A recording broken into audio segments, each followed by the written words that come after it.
Gagawa tayo ng no-oven cheesy cheese bars. Ito ang ating mga sangkap. Meron tayong all-purpose flour, white sugar, baking powder, large egg, melted butter or margarine, condensed milk or condensed creamer, powdered milk optional, vanilla extract, salt, grated cheese for our butter and for our toppings. Again, no oven siya kasi gagamit tayo ng improvised na oven. So, pwede tayong gumamit ng kawali or kawa or malaking kaserola. Tapos, dapat meron tayong metal na patungan. Tapos, i-cover natin siya and preheat natin for 15 minutes over high heat. In a bowl, i-combine natin ang all-purpose flour, sugar, baking powder, salt, and powdered milk.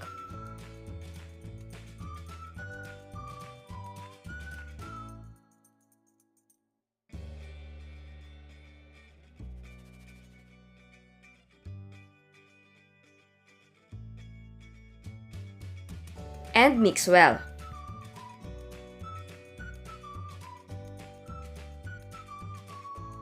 In a separate bowl, combine naman natin ang melted butter, vanilla extract, egg, and condensed milk.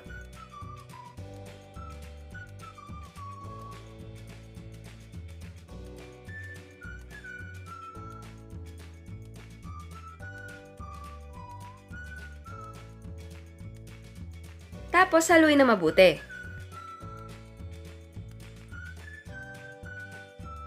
Ngayon naman, i-combine natin ang wet and dry ingredients and then mix well. And remember, do not overmix.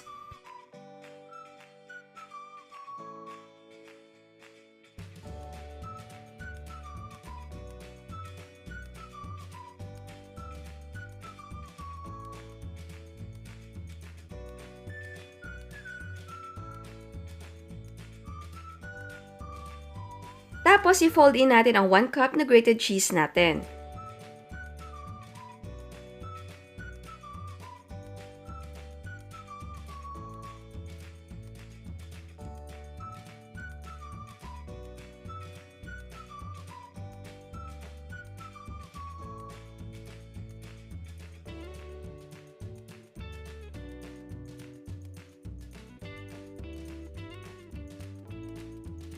So ngayon, i-pour natin yung ating cheese butter sa ating pan na may parchment paper.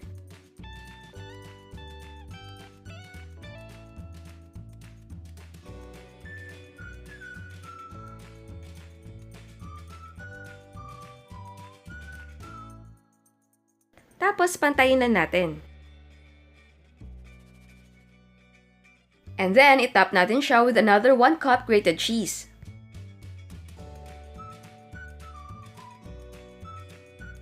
Ngayon, lulutuin na natin siya. Ipatong na natin siya sa ating wire rack. Cover and cook for 30 to 45 minutes over medium heat.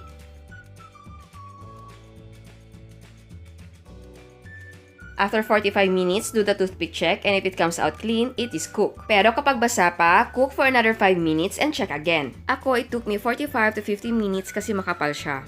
Cool in a pan for 5 minutes, tapos unmold and let it cool down.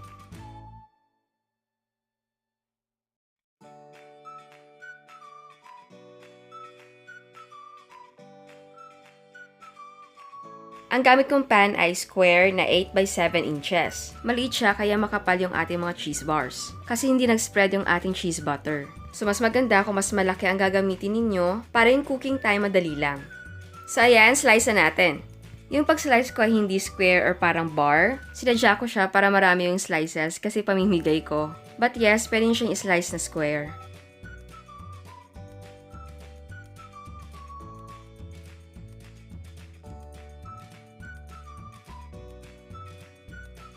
Ito na ang ating no-oven cheesy cheese bars. So, ayan, titikman natin. Amuyin ko siya.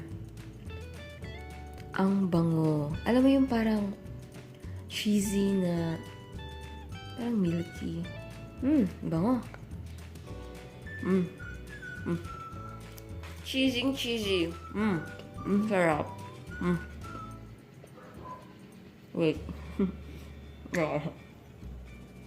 Gustong gusto ko siya, hindi nakakaumay yung lasa niya.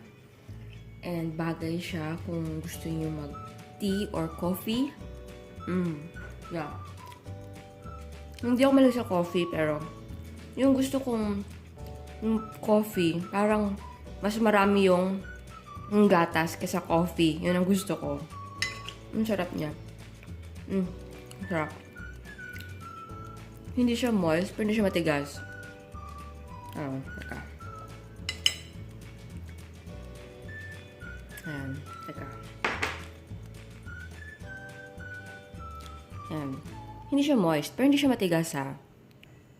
Gusto ko yung texture niya. At, syempre, yung lasa niya. Ang sarap. Hindi siya nakakaumay.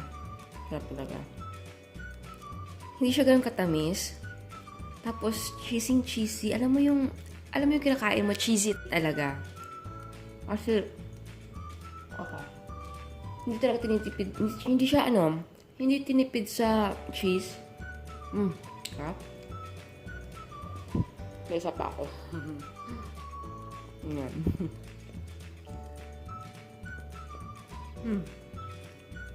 Siya hindi siya maalat. Kahit yung cheese natin medyo maalat. Pero, hindi siya ganun ka-strong na yung parang maalat talaga. Hindi. Tsaka, ang sarap niya. Simple lang yung lasa niya. Pero alam mo yung mapapadukot ka. Laging mapapahiwa ka. Sarap.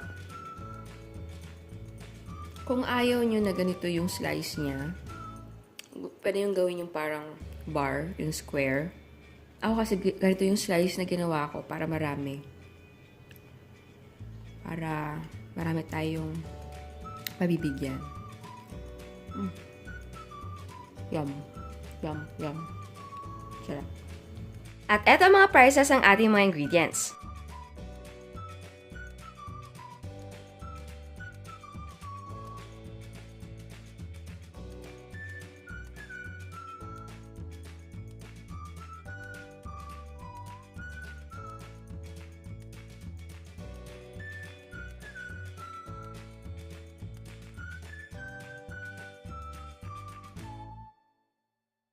So, ayan. Sana gustuhan yung recipe natin ngayon. And wait, meron tayong product taste test tayo. Naisip ko lang na gawin natin yung product taste test kasi actually, na-open ko na siya. Kasi may nakita kami sa mall. Curious kami kung ano ang lasa nito. Tapos, syempre, kagaya sa inyo, pag may nakikita ako sa advertisement or sa mall na bago, na curious ako kung ano ang lasa niyan, masarap kaya yan. Just like you, parang gusto ko rin malasahan ba or parang matikman yung mga iba't ibang produkto, lalo na kapag bago sa mata. So, naisip ko na siyang gawin. Nabuksan ko na siya. Naisip ko, nangangalahati na ako. Kasi masarap. So, i-describe ko sa inyo kung ano yung lasa niya. Diba? Sarap niya. Mango and peach.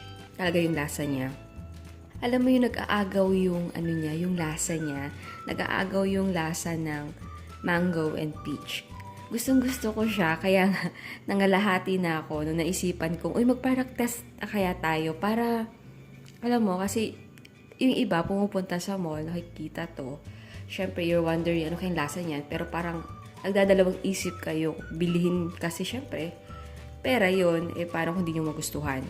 So, yun yung for me, kung mahilig kayo sa mango, masarap siya. Tapos, i-pair with peach. Yes, oo, masarap talaga siya. Kasi, di ba yung iba naman pag pinipair mo sa mango, yung ibang lasa. Pero ito, perfect combination sila. Kung mahilig kayo sa peach mango pie, hindi naman ganun kalapit yung lasa. Kasi, ewan ko lang, yun kasi parang super strong yung lasa peach ata nung peach mango pie. Pero ito, parang mas yung mango for me. Tignan natin yung yung kulay niya. Parang malapit lang din sa yung mango na kulay, mango juice. So yeah, sana gustuhan niyo yung ating product taste test.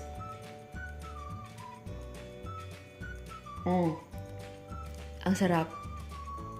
Ang sarap. Ako sa juice, medyo medyo mapili ako. Ayoko ng grapes. Hindi ko nga medyo gusto yung apple. Tsaka, ano pang ayaw ko? Sa pineapple, medyo. Depende sa mood ko. Pero ito, I like it. Ang sarap niya. Yum. Uuubos ko siya. Sarap. Teka lang, busin natin. Sarap talaga. Bago sa akin eh. Yaan niya sa susunod naman. Hanap tayo ng ibang like kaya mga corned beef na bago sa market pero medyo expensive. Tikman natin kung okay ba. Worth it ba yung pera ninyo. Pero ito, sarap.